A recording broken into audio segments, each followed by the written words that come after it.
بله آستینو که نه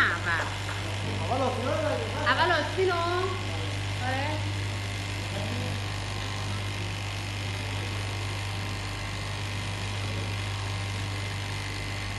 آقای هی گیر میکنه چرا؟ حاج آقا این اینجوری میره بالا؟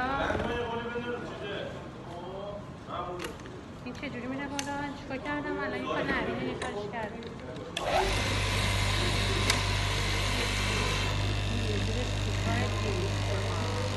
این چجوری بردی بالا؟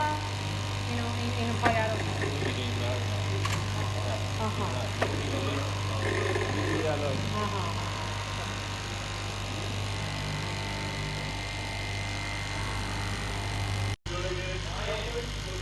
تازه اومدیش کنم دست دو طرفشو بگیر با دست تشوسا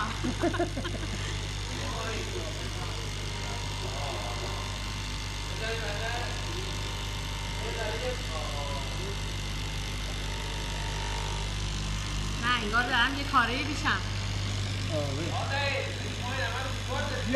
بیا برو شیرینی بگیر الان میخوام شیرینی بگیر باشه بابا شیرینی هم میدم 10 تا وسط بیشتر نمیخوره از این 1000 تومانی همه 1000 تومانی رو بگیر قبوله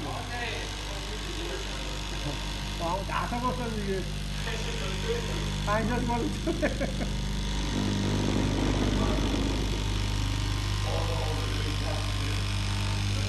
آقا